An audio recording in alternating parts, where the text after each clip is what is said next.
Bismillahirrahmanirrahim. Assalamualaikum warahmatullahi wabarakatuh. Kali ini kita ingin coba untuk menjelaskan review kembali apa itu manajemen keuangan, sehingga nanti berkaitan dengan mata kuliah kita pengantar pasar modal. Dengan mereview manajemen keuangan ini nanti kita bisa paham kaitan mengapa kita belajar pengantar pasar modal. Oke, langsung saja. Manajemen keuangan itu apa sih? Nah, manajemen keuangan itu manajemen pengelolaan, dan apa yang dikelola? Yang dikelola adalah keuangannya. Nah, di sini saya gambarkan, ini agak ruwet sebenarnya, tapi kita jelaskan satu-satu aja dulu. Manajemen keuangan,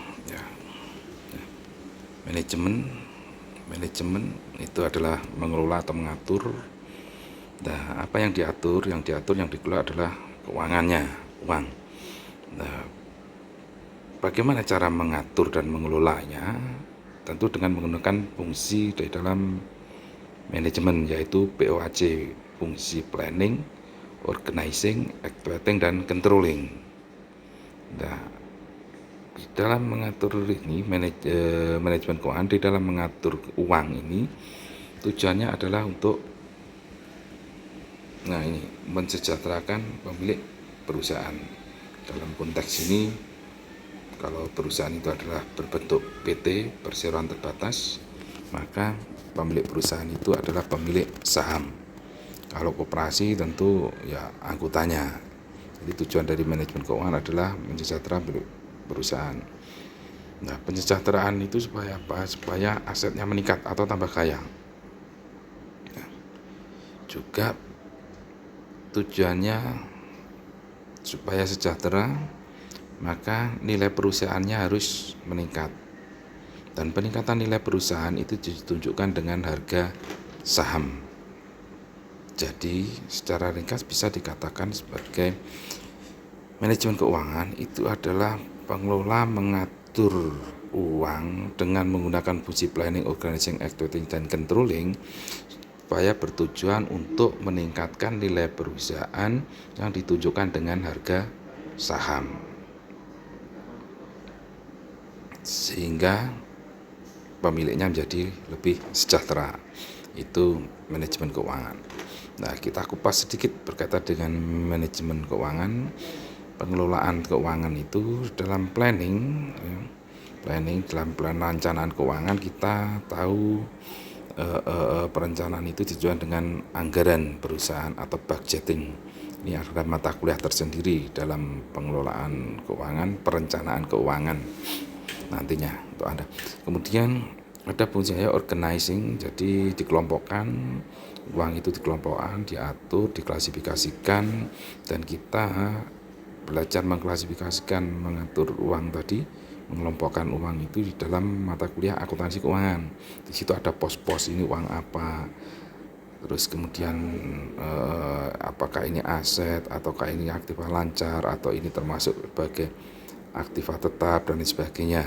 Dalam akuntansi keuangan kita belajar itu. Terus kemudian dalam akuntansi biaya nanti kita juga belajar biaya-biaya mana yang mempengaruhi harga pokok pembelian atau harga pokok penjualan, misalnya nanti, atau harga pokok produksi, misalnya nanti ada biaya bahan baku langsung, kemudian ada biaya overhead pabrik atau biaya tenaga kerja langsung. Nah, itu termasuk dalam biaya produksi ini ketika kita mau mengorganisasi keuangan.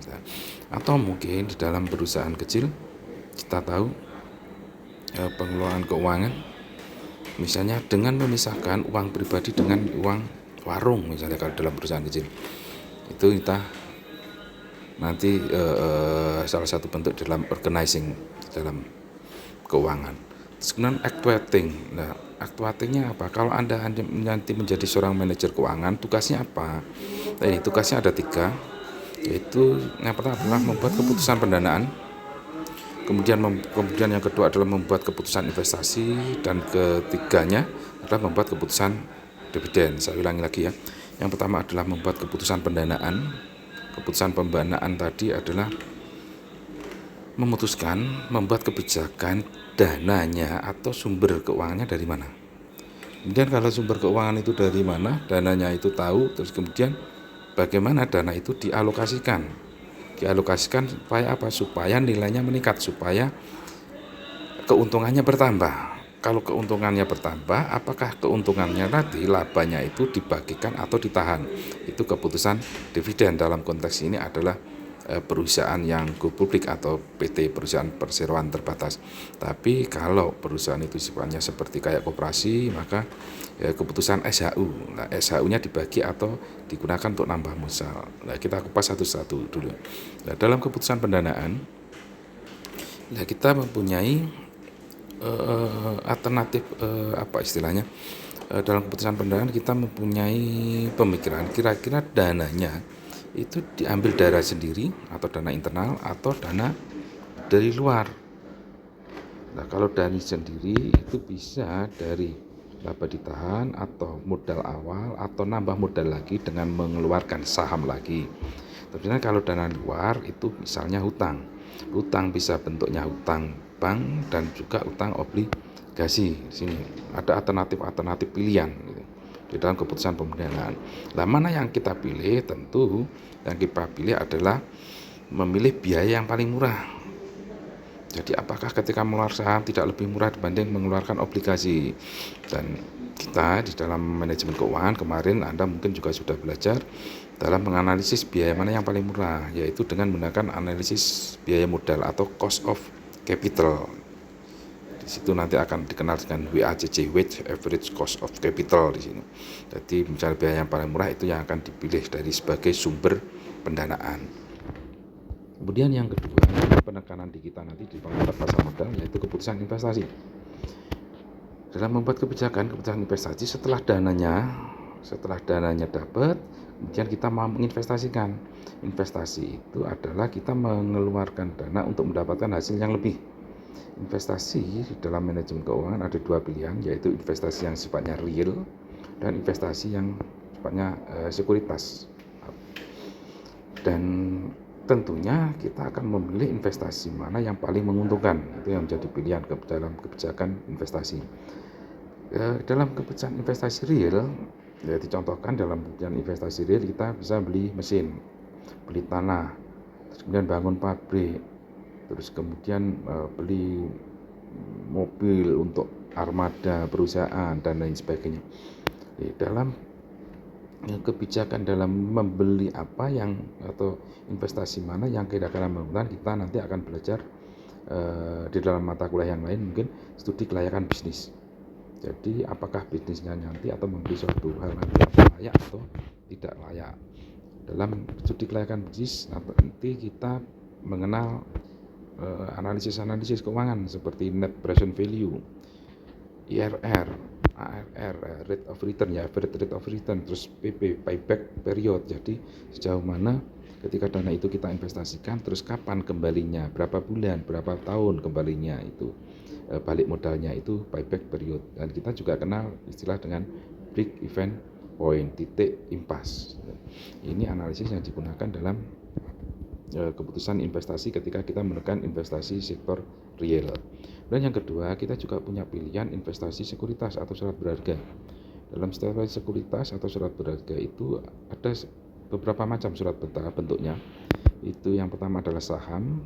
Ya, saham itu adalah bukti kepemilikan perusahaan. Kemudian obligasi itu adalah bukti hutang, ya, bukti bahwa seorang itu memberikan hutang pada perusahaan. Kemudian warrant derivatif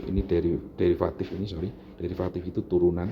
Jadi misalnya saham itu bapaknya, obligasi itu ibunya, terus kemudian punya anak atau turunan, namanya derivatif. Derivatif itu ada yang bentuknya warrant, ada juga right. Terus kemudian reksadana. Reksadana ini adalah sekumpulan dari portofolio yang ditawarkan oleh analisis atau perusahaan sekuritas. Nah, nanti kita akan belajar ini dalam mata kuliah ini. Nah, kemudian kira-kira kapan kita beli, perusahaan mana yang akan kita beli sahamnya dan lain sebagainya, itu kita nanti akan menggunakan analisis fundamental dan analisis teknikal. Nah, mata kuliah ini sebenarnya lebih menekankan pada sahamnya nanti, ya. Kenapa? Karena sebagian besar perusahaan di Indonesia itu jual belinya lebih banyak pada sahamnya dibanding yang lain. Jadi yang paling liquid di dalam sekuritas surat berharga itu adalah saham, tentunya saham di Bursa Efek Indonesia pasarnya. Dan dalam analisis fundamental nanti kita akan memilih saham mana yang akan kita beli dan saham mana yang akan kita jual, supaya apa? Supaya kita akan mendapat keuntungan yang berlebih. Dan yang ketiga adalah keputusan dividen. Keputusan dividen ini memilih kapan dividen itu dibagi atau laba itu ditahan. Artinya ketika dapat keuntungan itu apakah keuntungannya akan dibagi atau keuntungannya akan ditahan untuk menambah modal, sehingga keuntungan selanjutnya tahun berikutnya akan menjadi lebih tinggi lagi. Ini adalah pilihan-pilihan yang diambil oleh seorang manajer keuangan untuk membuat kebijakan atau keputusan di dalam manajemen keuangannya. Dan setiap keputusan ini, 3 keputusan ini itu mempunyai konsekuensi di dalam harga saham. Misalnya, perusahaan saya, harga saham saya diperjualbelikan di Bursa Efek. Terus kemudian harga saham saya ini akan naik atau turun kalau keputusan pendanaan saya, misalnya saya membuat keputusan pendanaan untuk mengeluarkan obligasi, ini akan berpengaruh terhadap harga saham. Nah, ini akan berpengaruh terhadap harga saham. Sehingga mau tidak mau kita harus memahami manajemen keuangan ini secara menyeluruh. Oke, yang ketiga, yang keempat tadi yang belum ini controlling. Jadi controlling atau fungsi pengawasan ini nanti belajar berkaitan dengan auditing. Auditing sebagai sumber bahwa keuangannya itu sesuai dengan standar keuangan yang ada. Terus kemudian analisis laporan keuangan. Analisis laporan keuangan ini sebagai kontrol aja untuk mengevaluasi apakah perusahaan itu sudah berjalan dengan baik atau belum.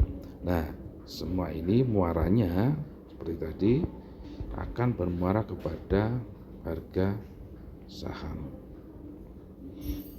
Nah, ini nanti yang akan kita pelajari. Kita lebih menekankan pada sini berkaitan dengan manajemen keuangan ini dengan pengantar pasar modal. Kita lebih menekankan pada sini.